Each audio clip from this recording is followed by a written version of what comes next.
1절 말씀을 가지고 무엇을 얻으려면 대가를 지불해야 된다.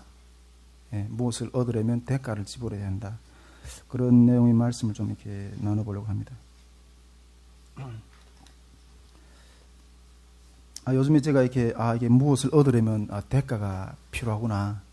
그런 생각을 좀 이렇게 깊이 있게 좀 해보게 됩니다. 물론 이건 당연한 이야기죠.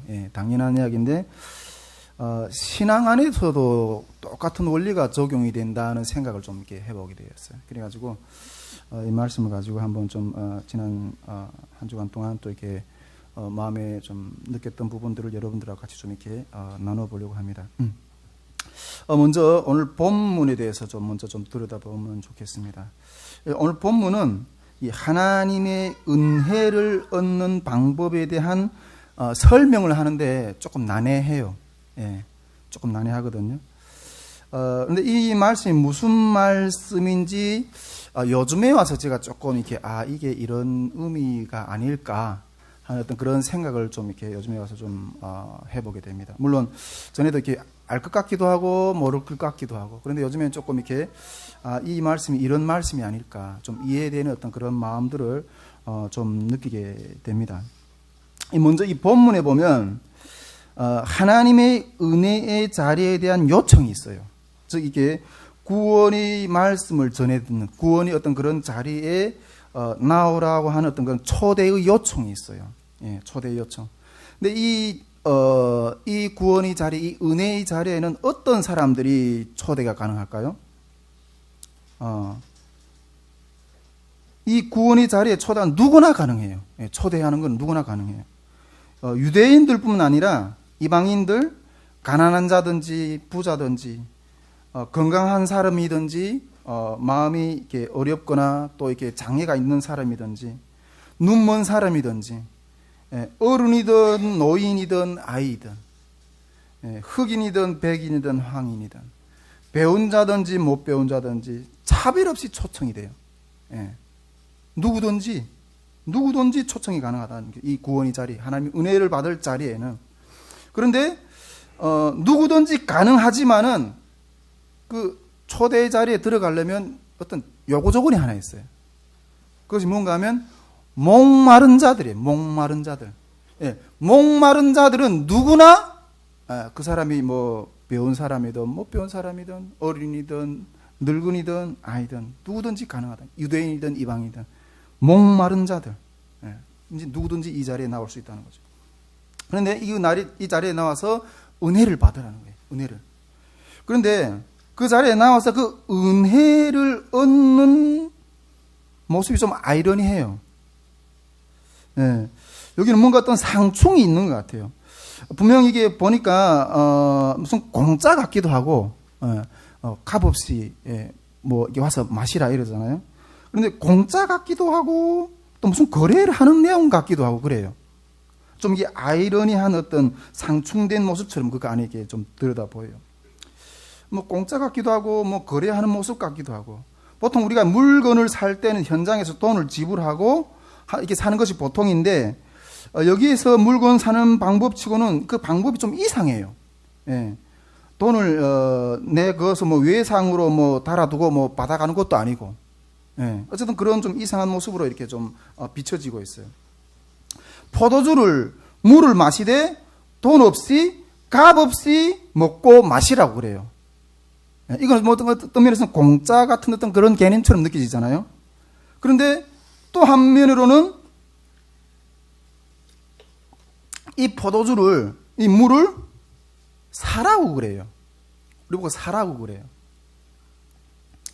근데 요 사라고 하는 이 상충되는 것처럼 보이는 이 문장의 속에는 은혜 안에 암시되는 확실한 소유와 또 전적인 의존이라는 두 가지 측면이 이렇게 내포되어 있다고 생각이 됩니다.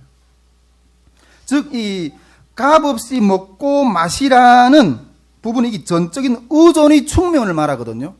값없이 먹고 마시라는 이 말은 이 전적인 하나님에 대한 의존의 측면을 말하는데, 이것은 이 값없는 은혜, 그러니까 인간을 향해서 하나님이 구원의 은혜라는 이 값없이 주어지잖아요. 값이 없이 주어지거든요.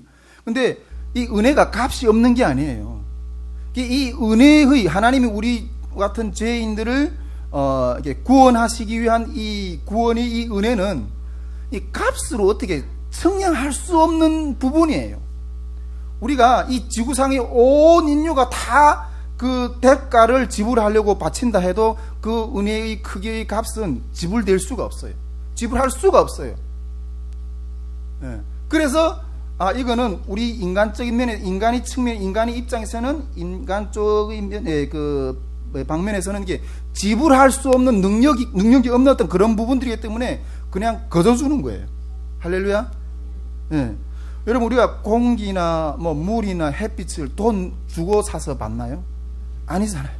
거저 받는 거잖아요. 예. 그렇기 때문에 이 부분은 그냥 전적으로 의존하는 어떤 그런 은혜의 영역이라는 거예요. 할렐루야? 네. 이 전적인 의존의 영역이라는 거예요. 그런데, 또, 확실한 소유에 대해서도 말하고 있어요. 확실한 소유에 대해서. 이거는 뭐라 그래요? 이게, 맞아, 사라고 그러잖아요. 사라고. 누가, 이렇게, 그리스도인들은 이게 뭐 무소유? 뭐 이렇게 이런 이야기를 하나요? 저는 이건 불교 용어라고 생각하거든요. 그리고 그리스도인들 가운데는 이 무소유 개념이 아니에요. 이 주님이 사라고 하시잖아요. 이 분명히 어떤 여기 안에는 이게 거래의 속성이 있어요. 거래의 속성. 뭐 북한처럼 이게 개인의 소유를 뭐 인정 안 하는 어떤 그런 공산주의 사회에서는 어떤 그런 말이 먹힐지는 모르겠지만은 이거는 분명히 어떤 그 소유를 의미하는 거예요. 다시 이게 뭐 우리 쉽게 그냥 뭐 결론부터 가면 우리는 예수 그리스도를 소유하는 거. 할렐루야. 이 세상의 그 사도 바울이 그러잖아요. 내 이 세상의 모든 것을 배설물 같이 버렸다고. 그렇지만은 그것을 버리면서 그것을 버린 대가로 얻는 것이 무엇이에요? 예수 그리스도. 할렐루야. 이게 와서 확실한 게 소유를 말해요. 사라고 말하거든요. 여기에는 이 거래 심상이 보이는 거죠. 거래 심상. 우리가 일반적으로 세상에서 살 때는 뭐 다 이렇게 우리 뭐 노동력을 팔아서 또 이렇게 임금을 받든지 어떤 장사를 해서 어떤 그런 이윤을 남기든지 이런 거래하는 어떤 그런 관계 속에서 살아가거든요. 우리가 계시록에 보면 우리 계시록에 보면 예수님이 그렇게 말씀하세요. 내가 이 백성들을 사서 성부 하나님께 드렸다 그래요. 단순하게 어떤 십자가에 못 박혀 죽으시고 어떤 그런 정도의 어떤 의미도 있지만 이거는 대속의 어떤 그러한 은총을 부어서 가지고 사서 하나님께 드렸다는 거예요. 여러분, 우리 한 사람 한 사람을 예수님이 자기 생명값을 들여서 사가지고 하나님께 드린 존재들이에요. 할렐루야? 예. 제가 오늘 여기서 좀 묵상을 해보고 싶은 부분은, 생각을 좀 해보고 싶은 건, 이 사라는 게 무슨 뜻인가 하는 거예요. 이게 사라. 공짜로 와서 먹으라 하도 이렇게 마시라고도 하지만은 와서 사라고도 하거든요. 근데 이 사라는 것이 무슨 뜻인가 하는 거죠. 여러분, 뭔가 얻으려면 대가를 지불해야 돼요. 할렐루야? 공짜는 없어요. 이게 신앙에도 그렇다는 거예요. 할렐루야? 자, 그럼 우리가 여기서 뭔가 이렇게 얻기 위해서 이루어지는 어떤 그런 과정들을 여기서 한번 좀 들여다보기를 원해요. 첫째는 여러분, 하나님도 우리를 얻기 위해서 대가를 지불하시거든요. 먼저 이게 하나님 편에서 우리를 얻기 위해서 엄청난 대가를 지불하는 어떤 그 모습을 한번 좀 생각해 봅시다. 앞에서도 말씀드렸지만은 자기의 하나밖에 없는 독생자를 줘가지고 그 우리의 죄 때문에 그 독생자를 십자가에 못 박혀 죽이시고, 다른 말로 우리가 우리 예수님께서 십자가에 못 박혔을 때 아바 아버지 왜 나를 버리시나이까 이러거든요. 그 독생자를 버리시고 우리를 구원하신 거예요. 우리를 얻으신 거예요. 하나님이. 이 놀래야 되는데 우리가 하나 앞에 구원받았다는 거 이게 우리는 하나님 앞에 얻어진 존재예요. 할렐루야.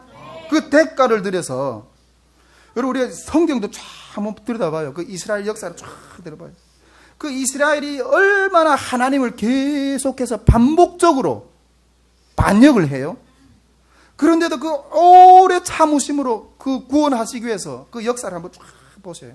그 우리를 얻기 위해서 하나님이 흘리신 그 대가. 이사야서 9장 1절에 보면 오죽했으면 하나님이 여호와의 열심이 내가 이걸 이루리라. 얼마나 그 이스라엘 백성이 완악하고 버림받고 정말 구원받을 수 없을 것처럼 보인 존재들임에도 불구하고 하나님 내가 이걸 얻겠다. 이 여호와의 열심이 이걸 이루게 할 거다. 오죽했으면 하나님이 그렇게까지 말씀하겠는가 하는 거죠. 예. 뭐 성경은 두 번째 치고 제가 하나님 앞에 이렇게 세워지는 과정을 하나만 봐도 알 수 있을 것 같아요.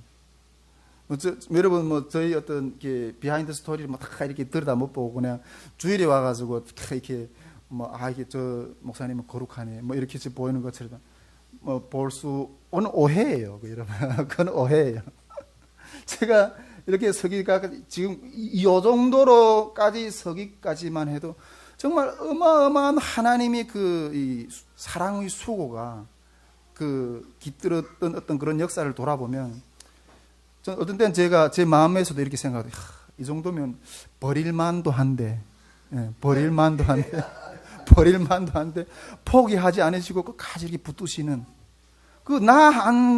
내 한 사람을 얻기 위해서 그 하나님이 바치시는 그 수고, 이건 어떻게 청량할 수가 없어요.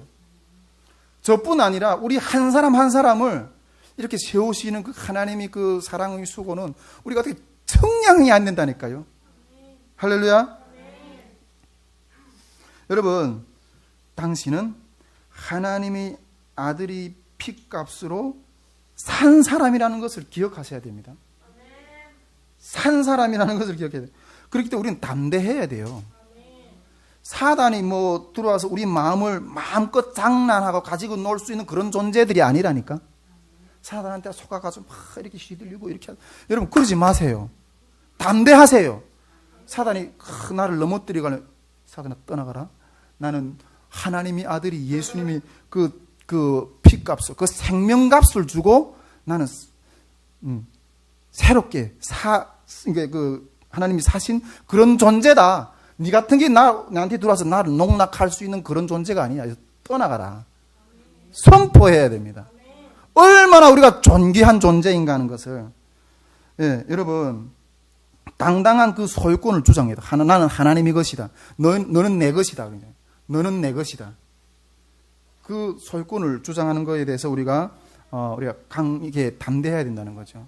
그만큼 우리는 하나님 편에서도 우리를 이렇게 세우시고 구원하시고 그 역사하는 그 모든 걸음은 어마어마한 대가를 지불하고 얻은 존재라는 거예요. 할렐루야. 하나님도 우리를 한 사람 한 사람 얻기 위해서 얼마나 많은 수고와 그 역사를 펼치는지 모른다는 거예요. 예. 자, 그렇다면 우리 편에서 하나님의 복을 얻기 위해서 수고가 필요할까요? 없을까요? 당연히 필요하겠죠.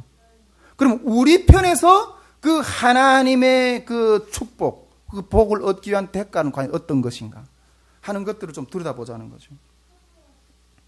저는 여기서 이게 두 가지로 분리해 볼 수 있다고 생각하는데, 첫 번째는 이게 보편적인 복, 다른 말로 다 보편적인 은혜하고 특별한 복, 특별한 은혜 이렇게 좀 나눠서 볼 수 있다는 거죠. 앞에서 우리가 이야기했지만 이 값으로 주고 사라고 했을 때는 이 전적인 의존하고 확실한 소유의 어떤 두 가지 면이 있다 그랬잖아요. 근데 이런 것처럼 우리 편에서 하나님의 복을 얻으려고 할 때도 이런 두 가지 면이 있다는 거예요. 네. 이것을 보편적인 은혜라고도 저는 그렇게 표현하고 싶고, 또 특별한 은혜라고도 이렇게 두 가지로 나눠서 표현하고 싶은데, 이 말은 다른 말로 말하면 이렇게 일반 은총, 특별 은총, 일반 계시, 뭐 특별 계시, 뭐 이런 식으로도 이렇게 연상해서 이야기를 생각해 볼 수가 있어요. 우리가 일반 은총이라는 말을 많이 들어봤죠. 특별 계시라는 말을 많이 들어봤죠. 근데 이 둘은 이게 상충이 되는 게 아니에요. 제가 우리 그 화요일마다 그 다시 물때 선교에서 기독교 영성사에 대해 쭉 이렇게 우리가 들여다보고 있는데, 여기서 이게 뭐 계시의 이해라는 강의를 계속 앞으로도 하려고 하는데, 혹시 이 부분에 대한 어떤 더 궁금증이 있으면 우리 통일생수 TV에 들어와서 시청하시면 됩니다. 예. 근데 이 특별 은총이라는 것은 이 일반 은총하고 상충되는 것이 아니라고 말했는데, 이 특별 은총이라는 것은 이 일반 은총의 토대 위에 서 있어요. 할렐루야? 그러니까 일반 은총이라고 말했을 때 우리가 앞에서 이야기했던 것처럼 뭐 하나님이 우리에게 주시는 뭐 해와 뭐 이게 공기와 그다음에 뭐 물과 또 모든 어떤 이런 것들, 이것들은 뭐 이런 부분들은 그리스도인들에게만 주나요? 아니잖아요. 뭐 믿지 않는 이 땅의 모든 하나님의 형상으로 창조된 그 모든 피조 세계에 하나님 주시는 것, 이것이 일반적으로 말할 때 일반 은총이라고 말할 수 있거든요. 근데 특별 은총이라고 했을 때는 이 성경, 그 인간이 그 하나님의 은총 가운데 지은 세계가 인간이 죄를 지음으로 해서 불완전한 세계가 되었거든요. 그래서 그 가운데서 특별하게 하나님을 구원하시기 위해서 펼치시는 하나님의 역사, 그것이 이 성경인 거예요. 우리를 구원하시는 역사인 거예요. 이것이 특별 은총이라고 이렇게 말할 수가 있습니다. 그런데 이 특별 은총의 영역에 들어가면 죄로 인한 불안정한 환경 때문에 이 거래 심상이 들어가요. 하나님이 우리 예수 그리스도의 생명값으로 우리를 사신 것처럼 이 특별 은총의 영역 안에 들어가면 이 거래 심상이 들어간다니까요. 자, 그러면 우리가 하나님이 먼저 우리를 구원하시는 그 보편 은총에 대해서 한번 잠깐 먼저 좀 생각해 봅시다. 이건 다음 같이 비유로 설명할 수 있는데, 그러면 하나님이 우리 체면에서 하나님 안에서 있는 그 일반 은총의 복, 그것을 얻는 걸음, 이것은 우리가 이것도 어마어마한 건데, 예수 그리스도 안에서 우리가 구원받는다는 거, 이거는 어마어마한 역사거든요. 그런데 이걸 우리가 좀 비유로 설명하면 이렇게 설명할 수 있을 것 같아요. 우리가 제가 어떤 설교에서 어떤 목사님 설교에서 하는 어떤 그런 이야기를 좀 들었는데, 비유로 좀 이렇게 설명하시더라고요. 이런 일반적인 축복은 이게 이렇게 표현해서 조금 이렇게 모순이 될지도 모르겠지만은 그렇게 이해를 하지 마시고, 어쨌든 이 구원의 은혜를 이렇게 아마 이렇게 좀 이렇게 비유로 설명하는데, 우리가 우리 생활하다 보면 이렇게 기초 생활 수급자들 있잖아요. 근데 기초 생활 수급자들은 이렇게 기초 생활 국가에서 이게 근로 능력이 없어가지고 또 몸이 아파서, 그래서 국가에서 또 일반적으로 이렇게 생활비를 아주 기본적인 부분들 이렇게 대주는 어떤 그런 부분들이잖아요. 근데 이런 것에 비유할 수 있다는 거죠. 이런 것에 기본적으로 생활할 수 있는 기본적인 은혜, 이런 것에 비유할 수 있다는 거죠. 그런데 사람이 그 수급으로 만족하나요? 살아가려면 더 많은 어떤 재정과 더 많은 노력과 더 많은 어떤 그런 물질들이 필요하겠죠. 근데 그 더 많은 것들을 얻으려면 우리가 대가를 치러야 된다는 거예요. 대가를 치러야 된다는 거예요. 여기 기초생활 수급에 대한 어떤 그런 부분이 조금 나와가지고 본문이 맥락하고는 조금 거리가 좀 되는 것 같지만은 제가 이렇게 제가 느꼈던 부분을 한 가지 좀 이렇게 여기서 같이 좀 나누려고 하는데, 좀 나누고 좀 들어가고 싶은데, 제가 이렇게 한국에 있다가 보니까 우리 탈북민들이 이렇게 이게 기초생활 수급으로 사는 어떤 그런 분들이 참 많이 있어요. 그런데 그것에 묶여서 보다 더 이렇게 놀라운 하나님의 어떤 그 구원의 역사, 이런 것들을 받은 축복을 못 누리는 부분들을 좀 보면 많이 마음이 안타까웠어요. 그래가지고 제가 저는 이게 북한군에서 이게 장애를 입었기 때문에 저도 이게 기초생활 수급으로 살거든요. 예, 기초생활 수급으로 살겠는데, 물론 지금도 아파가지고 일할 수 있는 어떤 그런 능력은 안 돼요. 근데 어떻게 하면 우리 탈북민들에게 도전을 줄까, 이런 생각을 하면서 제가 기초생활수급을 끊고 내가 나가서 일을 하면서 그들에게 모범이 좀 되고 싶습니다. 이런 생각을 가지고 그런 결단을 해가지고 이게 한번 걸어가 보려고 했어요. 그런데 그때 그런 결단을 하면서 걸어가 보려고 하니까 이게 부딪히는 게 두 가지가 있었어요. 제 마음 가운데, 제 삶 가운데 부딪히는 게 두 가지가 있었는데 그 두 가지를 딱 하는 부분이 한 가지가 어떤 건가 하면 저는 이게 주님 앞에서 주님이 주신 어떤 저에게 주신 사명이 있잖아요. 그 사명을 완수하는 일하고 이 먹는 문제, 이 먹는 문제가 걸리는 거예요. 먹는 문제가 이게 걸리는데 그러면서 이게 사명을 완수할 거냐 아니면 이 먹는 문제를 해결하는데 그냥 신경을 쓸 거냐 이 두 부분이 이렇게 다가오더라고요. 솔직히 제가 물론 뭐 탈북민들이 어떤 그런 사람의 본이 되어 보려고 어떤 그런 도전을 해봤지만은 제 마음 가운데는 이런 교만함도 있었어요. 내가 이런 그런 자리에서 이렇게 뭐 이렇게 좀 이렇게 뭐랄까, 이렇게 그런 이렇게 좀 이런 밖에 사람들이 기초생활수급에 대해서 살아가는 사람들이 그런 부분들을 이렇게 바라보는 눈빛들 있잖아요. 그런 시선들 있잖아요. 근데 내가 그런 존재밖에 안 돼? 나도 얼마든지 할 수 있어. 이런 것들을 보여주고 싶은 어떤 그런 면도 있었던 거죠. 그런데 그런 것들을 하려고 하니까 이 하나님이 주신 어떤 이 사명의 부분들을 감당하기는 쉽지 않은 거예요. 그래서 그때 딱 이게 결론하면서 제가 이렇게 묵상했던 것이 이 부분에도 주인이 내가 아니고 예수님이 돼야 된다는 거죠. 내가 아무리 그 낮은 자리에서 먹고 사는 어떤 그런 위치에 있다 할지라도 주님이 그것을 허락한다면 그곳으로 가는 것이 주님이 뜻 가운데 살아가는 거고 내가 만일 그런 부분들 도전하는 부분이 주님이 뜻이라면 그것도 그렇게 순종하면 된다는 이 밑바탕의 어떤 그런 내 상태가 아니라 주님이 나에게 뭘 원하시는가 그걸 보고 걸어가야 된다는 거죠. 어떤 그런 부분들에 대한 어떤 부딪힘이 있었어요. 그리고 두 번째로 그때 내가 좀 느끼게 된 것은 뭔가 하면 우리가 교회에서 이렇게 사람들이 이렇게 우리 성도들도 그렇고 한국 교회도 그렇고 많이 이렇게 신앙의 믿음들이 많이 이렇게 처지고 뒤떨어진 어떤 모습들을 봤잖아요. 그러면서 이렇게 대부분 많은 사람들이 그렇게 이야기를 해요. 목회자들이 깨어 있어야 된다고. 목회자들이 깨어 있지 못하기 때문에 이 한국 교회가 죽어간다고. 그런 시각으로 많이 기도하고 목회자들이 회개해야 된다 이런 생각을 딱 해보는데 근데 이게 그걸 내가 딱 도전을 해보려고 하니까 이게 목회자들만이 책임만이 아니구나 그런 걸 생각했어요. 여러분 목회자들이 공기 먹고 살아요? 목회자들도 이게 생활비를 써야 되고 뭔가 어떤 그런 기본적인 생활 비용이 들거든요.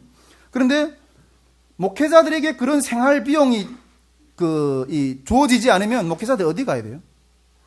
생활전선에 나가야 되는 거예요. 할렐루야? 여러분 목회자들이 생활전선에 나가버리면 이 강단은 누가 지켜요? 북한에서 우리가 고난의 행군식의 90년대 초반에 이게 엄청 많이 힘들어질 때 학교 선생님들이 배급을 못 주니까 북한은 배급제도잖아요. 배급을 못 주니까 학교 선생님들이 교실에서 학생들을 가르쳐야 되는 선생님들이 배급을 못 주니까 그게 못 나가고 교단에 못 서고 장마당에 가 앉아 있어요. 그럼 학생들은 어떻게 돼요? 학생들은 배움을 잃겠죠. 여러분 우리가 성경에서 우리가 사사기라는 게 들여다보면 사사 시대에 레위인들이 타락한 모습들을 보여요. 많이 봐요. 물론 레위인들이 어떤 각성을 해서 이렇게 하나님 앞에 헌신하고 이런 부분들이 부족한 부분도 있었겠지만은 이 이스라엘 백성 레위인들은 분깃이 있나요? 없잖아요. 레위인들은 이스라엘 백성들이 드리는 11조를 먹고 살아요. 근데 레위인들이 이스라엘 백성들이 11조를 안 내니까 먹을 게 없어가지고 방황하는 거예요. 우리가 성경적 세계관 성경적 시간도 쭉 봐왔지만은 그래서 이스라엘에서 역사 가운데서 보면 그 종교 개혁을 할 때마다 그 종교 개혁 중에서도 가장 큰 부분 중에 일부분 하나가 어떤 부분이에요? 이스라엘 백성들에게 11조를 바치게 해요. 11조를 바치게 해가지고 그 레위인들과 제사장들이 합당히 먹을 수 있는 그런 양식을 공급하게 해요. 할렐루야. 여러분, 이거는 그래가지고 내가 딱 보면서 이게 목회자들이 일방적인 책임이 아니구나. 성도들하고 같은 책임이 있다는 거예요. 할렐루야. 여러분, 우리가 헌신하지 않으면 목회자들만 헌신해야 되나요? 여러분, 성도들이 헌신하지 않으면 교회는 죽어요. 여러분, 이 코로나 시대에 1만 교회가, 6만 교회 중에 1만 교회가 문을 닫았다 그래요. 같은 책임이라는 거죠. 물론 직분을 맡은 자의 책임은 더 커요. 그렇지만은 성도들도 하나님 앞에서 교회를 위한 책임을 져야 된다는 거죠. 할렐루야. 어쨌든 저희 기초생활 수급에 대한 어떤 그런 이야기를 하다 보니까 제가 제 삶 가운데서 어떤 그런 일면도 조금 살짝 이렇게 좀 나누게 되었는데, 어쨌든 이 기본적인 것, 우리 생활에서 이게 기본적으로 이게 제공되는 어떤 그런 축복의 개념이라는 거죠. 할렐루야. 일반적인 우리가 주님 앞에서 얻기를 원하는 어떤 그런 축복이라고 했을 때, 자, 그렇다면 다음으로 하나님 앞에서 우리가 얻을 어떤 특별한 복, 이 특별한 복에 대해서 생각할 때 여기에는 앞에서 말했던 것이 거래 심상이 들어가야 된다는 거예요. 거래 심상이. 제가 우리가 이렇게 좀 쭉 보통 이렇게 저도 이렇게 목회를 많이 해본 건 아니지만은 지금까지 돌아보면서 이렇게 신앙인들의 신앙 모습들을 보면 다 그런 것 같아요. 보통 신앙적인 어떤 모습들을 보면 보통 때는 하나님을 잘 안 찾아요. 그런데 이게 고통이 딱 찾아오면 그때는 하나님 앞에 나와요. 예, 그전에는 하나님에 대해 소홀히 했다가 또 관심도 없다가, 그래서 막 고통이 막 찾아올 때 그때서나 나와가지고 막 하나님 앞에 막 부르짖어요. 그래 막 하나님 앞에 부르짖으면 하나님이 불쌍해가지고 응답을 해주셔. 그 문제에 대한 부분에 대해서 응답하셔. 그런데 그 문제를 해결받고 나면 또 입을 싹 씻어버려요. 예, 자기 본 모습대로 돌아가. 하나님은 그 고통을 통해서 우리 영이 깨어나서 그 하나님의 그 영의 세계, 그 하나님 안에서 있는 그 신앙의 세계로 더 깊이 들어가기를 원하시는데, 그 문제가 살짝 해결이 되면 그냥 입 싹 씻고 그냥 돌아선다는 거죠. 제가 누누이 몇 번 이야기했지만 우리 탈북민들도 탈북자들도 이렇게 북한을 탈북해가지고 중국에서 어마어마한 고생을 했잖아요. 그 생사를 넘나드는 이 걸음이라는 우리가 상상할 수도 없는 어떤, 제가 늘 전에도 이야기했지만은, 우리 집사람하고 제가 아주 10년 넘게 같이 한다 할지라도 내가 두만강에 이 발을 디뎌려고 하는 그 심정을 평생을 아마 이해를 못할 거라는, 그것을 겪어본 사람만 아는 거예요. 그렇게 어마어마한 그 고난의 어떤 그런 환경 속에서 그렇게 막 울부짖다가, 그래서 하나님의 응답해서 이렇게 한국 땅에 편안하게 무사히 이렇게 도착하게 되면 그 하나님의 은혜 가운데서 불 속에서 물 속에서 건져주시는 그 하나님의 은혜를 잊지 않고 그 은혜 가운데 계속 걸어가야 되는데, 여기 가서 이제는 먹을 것이 해결이 되고 안전이 해결이 되고 또 여러 가지 모든 삶의 환경이 풀리니까 그 다음에 하나님과 떠나버려요. 하나님을 잘 찾지도 않아요. 그리고 뭔가 조금 이렇게 좀 헌신하라고 이러면, 그리고 조금만 어떤 환경이 불편하면 불편하다 불평 부리고. 제가 그래서 예, 우리 예수님 마음교회를 정말 우리 선교의 어떤 훈련센터로 이렇게 결정하고, 화장실이 좁던 에어컨이 불편하게 나오던 잠자리가 좁던 생명을 얻으려고 하는 대가를 지불해야 된다는 거죠. 정말 요즘 수련회 같은 데도 어떤 호텔 같은 어떤 그런 데 아니면 안 가잖아요. 여러분, 생명의 어떤 대가를 얻는 것이 그렇게 쉽게 얻어지나요? 아닌 거예요. 여러분, 더 깊은 곳에 들어가려면 대가가 치러야 된다. 대가를 치러야 된다는 거예요. 공짜가 없다는 거예요.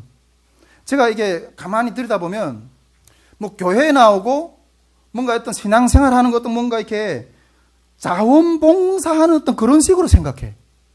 내 일부 생활이 어떤 그런 것 막 살다가, 그래, 여기서 조금 봉사를 해야지. 요런 정도만 생각해, 신앙생활을. 그래서 조금만 뭐 불편하면, 그리고 조금만 옆에 이렇게, 좀 이렇게 받아들이기 힘든 형제, 지체에 있다면, 팍 돌아서 버리네. 대가를 지불하려고 안 해요. 여러분, 근데 이거는 생명의 영역이거든. 봉사의 영역이 아니라 생명의 영역이거든요. 생명의 영역. 여러분, 우리가 세상에 나가서 뭔가 얻으려고 해도 어마어마한 대가를 지불하거든요. 어마어마한 대가를 지불해. 근데 여러분, 신앙의 영역도 이건 생명의 영역이기 때문에 그 어떤 보편적인 어떤 그런 축복보다 특별한 축복을 받으려면 대가를 지불해야 돼요. 할렐루야. 우리 박근선 목사님이 신앙이 되게 부러워 보이잖아요. 근데 그분처럼 되려면 그분처럼 살아야 돼요. 살아야 돼요.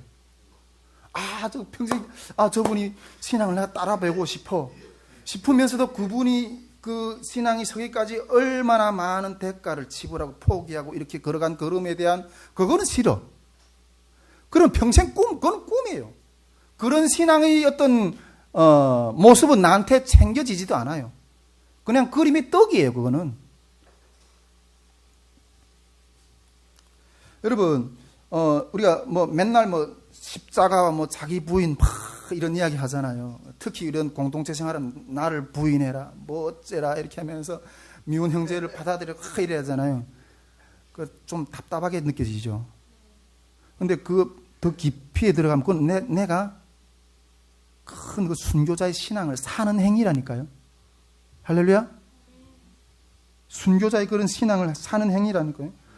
여러분, 내가 죽는 것은 있잖아요. 내가 죽는 것은 가장 이기적이기 때문에 내가 죽는 거예요. 십자가에서. 이기적이기 때문에 내가 죽는 거예요. 왜 이기적이기 때문에 내가 십자가에서 자기를 부인해요? 여러분, 내가 거기서 얻을 것이 없으면 내가 왜 거기서 죽어요? 그리스도인들이 뭐 이렇게 좀 머리가 둔해서 그렇게 죽을까요? 그렇지 않아요. 내가 그 죽어야 부활이 생명이 그 안에 있기 때문에, 그것이 안에 있는 그 놀라운 그 여러분, 부활이 생명이 거저 안 나온다니까요. 우리가 맨날 부활 외치, 부활이 생명으로 삽시다 이러는데, 부활이 생명이 뭐 이렇게 막 그렇게 안 나온다니까요. 십자가의 자리에 한번 가서 서보세요. 그 십자가의 자리에 설 때, 눈의 간증 때도 이야기했지만은, 그 십자가의 자리에 설 때, 내가 그 형제를 하나 사랑하기 위해서 얼마나 힘든 고통이 따르는가 하는 것들을 볼 수가 있어요. 근데 그때 내가 늘 그 십자가의 자리에 설 때마다 눈물이 주님이 나를 사랑하는 걸음도 이렇겠구나.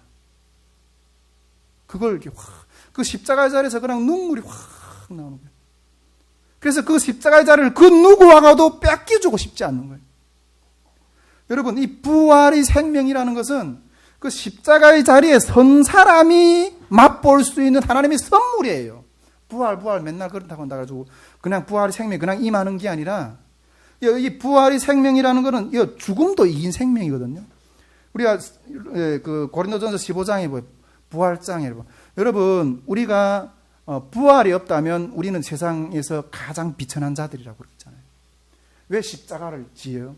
그 십자가 뒤에서 일어나는 그 부활이 생명이 없다면 내가 십자가를 지는 것은 세상에서 제일 미련한 짓이라고. 할렐루야. 그 뒤에 놀라운 축복을 알기 때문에 지는 거예요. 그런데 이런 면에서 생각할 수도 있지만은 이거는 내가 사는 거예요. 대가를 들여서 사는 거라니까요. 그 삶을 통해, 그 사는 어떤 그 순교의 어떤 그 걸음을 통해서 나의 신앙이 그렇게 세워진다는 거예요. 할렐루야. 제가 요즘에 와서는 이게 신앙이라는 게 이런 거구나 하는 것들을 조금 막 이렇게 좀 느끼는 것 같아요. 신앙이란 이런 거구나. 우리가 이 보편 은혜와 이 보편적인 은혜라는 이 영역도 어마어마한 거지만은 하나님 안에서 하나님이 또 특별한 사랑을 받으려면 거기서부터는 거래 심상이 들어가야 된다는 거예요. 할렐루야. 네. 하나님 앞에 특별한 복을 받으려면 여러분, 하나님 앞에 특별하게 사랑받고 싶죠. 특별한 신앙을 가지고 싶죠. 공짜가 없다니까요. 들어야 된다니까요. 그만큼 들어야지 그만한 신앙을 하나님 앞에 우리에게서 얻을 수가 있다니까요. 지금은 제가, 이제는, 기도에 대해서 어느 정도 좀 알 것 같다는 생각이 좀 들어요. 좀 교만한 표현이긴 하지만은, 기도에 대해서 어느 정도 좀 알 것 같다는 생각이 좀 들어요. 그런데 제가 이 기도에 대한 어떤 이 정도의 축복과 이 은혜와 이해를 얻기까지 이 기도에 대해서 내가, 투자한 어마어마한 어떤 그런 수고가 있어요. 그런 이해와 축복과 그 안에서의 자유함이 거저 이루어진 게 아니라니까요. 어마어마한 그것을 알려고 몸부림이 있었다는 거예요. 간증 때도 이야기했지만 제가 중국에서 지하신학교에서 그 3년 반 동안 하나님 앞에서 하나님 알겠다고 그렇게 몸부림치면서 새벽마다 일어나서 기도를 했어요. 새벽마다 하루 3시간, 4시간씩 막 일어나 기도했어요. 여러분, 저는 이렇게 다리가 좀 불편하잖아요. 무릎을 꿇으면 한쪽밖에 못 꿇어요. 한쪽밖에 못 꿇고. 그래서 그 기도의 자세를부터 잡으려고 이렇게 앉아서 기도하다가 보면 한 3시간, 4시간 앉아서 기도하다 일어나 보면 이게 이러면 나. 쑥 넘어져. 근데 왜 그런지 가만히 보니까 다리 이렇게 굽히고 이게 발목 골반 있잖아요. 여기가 쭉 빠져 있어. 3시간, 4시간 동안 이렇게 꿇고 앉아 있으니까. 그것도 두 다리를 못 지탱하고 하나로만 이렇게 지탱하다 보니까 온몸이 하중에 그 한짝 발에만 쏠리는 거예요. 그렇게 쭉 빠져 있어. 근데 그걸 겨우 막 이렇게 일어나서 이렇게 맞춰놓고, 그렇게 일어나서 한참 일해야 다시 일어나서 걸어갈 수 있어요. 그리고 3년 반 동안 이 금식이라는 게 밥 먹듯 했어요. 3일 금식, 한 끼 금식. 내가 그때 하도 금식을 많이 해가지고, 그때는 20대 중반, 그때 이렇게 건강하다 보니까 금식을 3일 금식 막 이렇게 하고는, 이렇게 밥을 있잖아요. 원래 금식하고 이게 보식하는 게 중요해요. 그냥 배고프다고 돌아앉아서는 3일 금식하고 돌아앉아서는 밥을 그냥 안 먹고, 그래도 한두 번도 아니고 한 달에 이 3일 금식 같은 몇 번씩 했어요. 그렇게 3년 반 동안 그렇게 했거든요. 그러다 보니까 나중에 위장이 망가졌어. 그래가지고 매운 걸 잘 못 먹어요. 근데 요즘에 하나님 회복시켜줘가지고 요즘에 배가 나와. 예, 그리고 여러분, 통성기도, 방언기도라는 게 뭔가, 중봉기도라는 게 뭔가, 그 기도에 대해서 알기 위해서, 그 하나님하고 가까이 하기 위해서, 그 기도에 알기 위해서 몸부림치는 어떤 그런 노력들이 있었다는 거죠. 근데 그런 노력들이 있었기 때문에, 하나님에 대한 어떤 그런 자리에서 그 기도의 영역에 대해서 자유로워지고, 기도가 뭔가에 대해서, 이게 알게 되는 어떤 그런, 시간들이 하나님의 축복으로 주어졌다는 거예요. 할렐루야? 네. 이제는 좀 이렇게 이제는 좀 이렇게 삶을 제가 제 삶을 누릴 수 있겠구나 하는 생각이 좀 들어요. 네. 진짜 이때까지 북한에서부터 바닥이라는 바닥을 다 이렇게 휩쓸고 왔거든요. 인간이 이 땅에서 떨어져 볼 그 마지막 바닥까지 다 휩쓸고 왔어. 그리고 이 신앙 안에서도 하나님이 주신 어떤 그 사명의 길을 걸어가면서 정말 이 산을 토바오르는 것 같은 어떤 그런 것들을 걸어왔어요. 근데 그러다 보니까 이제는 이렇게 그러면서 그 가운데서 어떻게 넘어졌다가도 다시 일어나서 또 올라가고, 넘어졌다고 다시 일어나서 또 올라가고, 그러면서 많은 승리를 이뤄냈어. 그래가지고 이제는 이렇게 모든 게 죄송합니다. 그냥 내려다 보여요. 네. 모든 세계가 내려다 보여요. 그러면서 이제는 하나님이 이 승리를 하신 어떤 그 삶을 기반해서 이제는 누리면서 이제 남은 삶을 주님 앞에서 헌신할 수 있겠구나. 제 마음 가운데 쉼이 있어요. 네. 저는 솔직히 올해까지만 좀 열심히 이렇게 하나 앞에 좀 이렇게 드리고 이렇게 세워놓았던 그런 부분들이 좀 이렇게 하고, 이제 은퇴를 해도 여한이 없다는 어떤 그런 마음이 있어요. 쉼이 있어요. 이제 남은 삶을 정말 이렇게 어떠한 어떤 그런 것들보다 밟으며 갈 수 있는 어떤 그런 평안, 쉼, 그걸 이렇게 하나님 주신 어떤, 여러분 히브리서에 보면 그리스도 안에 들어간 자는 쉼을 얻는다고. 여러분, 이 쉼이라는 것은 우리가 육신을 벗고 그 하나님 나라에 들어가실 때 완전한 쉼을 얻지만은 그리스도 안에 들어간 자는 그 쉼을 맛본다고 했잖아요. 그런 쉼이 있어요. 그런데 여러분, 제가 이러한 정도의 어떤 그런 하나님 앞에서 은혜를, 저는 뭐 다른 육신의 어떤 그런 축복보다 이게 어마어마한 축복이라고 생각하거든요. 이러한 축복을 받아 누르기까지는 그 뒤에 어마어마한 대가들이, 이 삶을 걸어가는 어마어마한 대가들이 있었다는 거예요. 할렐루야. 한 가지만 좀 더 간증하고 싶은데, 우리 방광환 사님도 지난주에도 제가 주일에 이렇게 좀 말씀을 드렸지만은, 우리가 우리 선교에서 1차 탈북민 말씀 학교를 준비할 때 우리 선교에 코로나가 확 터졌다고 그랬잖아요. 코로나가 확 터졌는데, 그때 그 상황에서 코로나 걸린 팀이 이렇게 쭉 빠지면 이거 완전 반쪽밖에 안 돼. 이건 할 수 없는 어떤 그런 상황이었어요. 그런데 그때 정말 주저앉을 수밖에 없는 어떤 그런 상황이었는데, 그때 제 마음 가운데 한 가지 욱 올라오는 어떤 그런 굳은 마음이 하나 있었어요. 그것이 무엇이었는가 하면, 우리가 지금 여러분 1차 말씀 학교라는 그런 하나님의 어떤 열매를 거두려면 그만한 대가가, 영적인 대가가 필요하거든요. 여러분, 어떤 행사를 하려고 할 때, 제가 우리 선교회 기도회 때도 늘 말씀을 드렸던 부분인데, 어떤 행사를 할 때 준비돼야 할 여러 가지가 있어요. 첫째는 재정도 준비돼야 되고, 중보기도도 준비돼야 되고, 그 다음에 이렇게 프로그램도 준비돼야 되고, 그걸 참여할 스태프도 준비돼야 되고, 참여할 어떤 그런 성도들도 준비돼야 되고, 다양한 준비된 게 있어요. 그런데 이것뿐 아니라 이 열매를 얻기 위해서 필요하게 지불돼야 되는 대가, 물론 이 부분도 대가죠. 어떤 영적인 대가가, 수고의 어떤 대가도 필요하다는 거죠. 할렐루야. 그런데 이 코로나를 터져가지고 지금 다 이렇게 지금 이게 이 사역을 일으킬 수 있을까? 어떤 이런 깨진 어떤 그런 상황 가운데 제 마음 가운데 욱 올라왔던 게 뭔가 하면 대가가 지불되었다는 거예요. 이 말씀 학교를 세우기 위한 그걸 이 열매를 세우기 위해서 영적인 대가가 치러져. 그 영적인 대가가 이 코로나를 통해서 우리 지체들이 힘들어하고 쓰러져 있는 이 영적인 짐의 수고의 대가를 졌다는 거예요. 할렐루야. 우리 작년에 여름 캠프도 우리가 준비하는 거 다 코로나 우리 예수님 관계도 다 터지고, 근데 그걸 끝나고도 우리가 했잖아요. 이런 영적인 대가가 그 대가를 통해서 이루신 결과물이라는 거예요. 그래서 딱 대가가 치러졌다고 이렇게 말하는데, 인간적으로 눈으로 봤을 때는 이거는 누구도 못 하거든요. 근데 영적인 눈으로 봤을 때 하나님이 대가가 지불됐대요. 그럼 찾아와야지. 그래서 일어나서 전사님 영어 캠프 되는 것만큼 준비하십시오. 이게 대가가 지불됐으니까 내가 찾아와야 되죠. 그래서 일어나서 전진했던 거예요. 할렐루야. 네. 여러분, 제가 요즘에 우리 선교회 간사님들도 이렇게 사명자로 걸어가는 길 위해서 신학 공부도 준비하려고 하고 막 이렇게 하거든요. 근데 좀 이렇게 좀 제대로 된 신학을 하라고 권고하거든요. 이게 군소 신학이나 이런 데를 막 찾아보는데, 혜택은 누리고 싶은데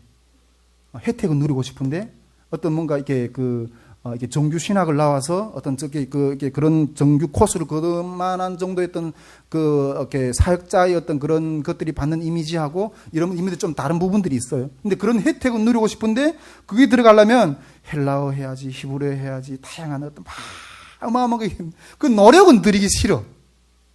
예. 그래서 그렇게 이야기도 하고 이러는데, 여러분, 우리가 정말 이런 하나님 앞에서 이렇게 뭔가 축복을 누리려면, 우리 신앙이 잘하는 그런 것들을 누리려면 그러한 대가 지불을 해야 된다는, 공짜는 없다는 거, 여러분 이걸 명심하기 바랍니다.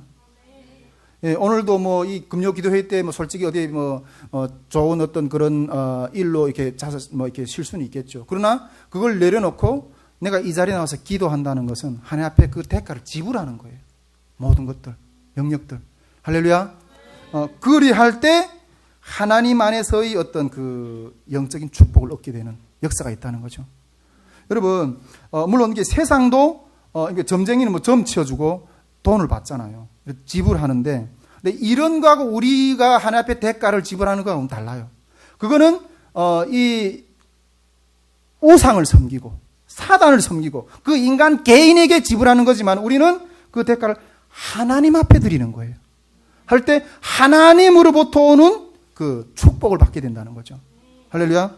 여러분, 이 비밀을 깨달아야 돼요. 할렐루야. 이 비밀을 깨달은 자들은 여기에다가 투자를 해요.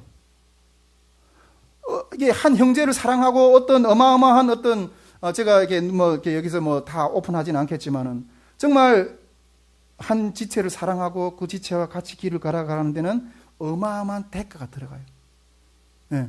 근데 그 안에 있는 어마어마한 하나님이 예비하신 그 축복을 바라본다면 그 리스크에 나를 얼마든지 올인하고 투자를 한다는 거예요. 할렐루야. 예. 주님 안에서 우리가 헌신의 걸음 가운데 이 세상 사람들이 맛볼 수 없는 그 하나님의 기름 부으심, 그 하나님의 축복을 맛보는 우리 예수님 마음교회 모든 지체들이 되기를 원합니다. 제가 봤을 때는 우리 예수님 마음교회는 그 어디에도 보다도 대가가 필요한, 예. 하나님이 그 사랑의 수고가 필요한 축복을 받기에 아주 합당한 아주 합당한 하나님의 환경이에요. 여러분, 막 지금 얘기하지 마세요. 사세요. 제가 어느 그 북한 선교 세미나에 가가지고 이 북한 선교의 그 걸음에 있는 어떤 그 어마어마한 고난을 소개하면서 초대합니다. 이렇게 했더니 예, 초대는 잘 받았습니다. 거기는 들어가고는 쉽지 않아. 현실에 있는 우리 대한민국의 북한 선교를 위해서 기도하는 그 어마어마한 단체들 있잖아요. 기도만 어마어마하게 해요. 그런데 그 안에 들어가서 사는 걸음은 없어. 안타까워요. 여러분, 이 예수님 마음교회는 하나님이 우리에게 축복을 주시려고 예비하신 에덴이에요. 할렐루야. 그 안에서 축복을 마음껏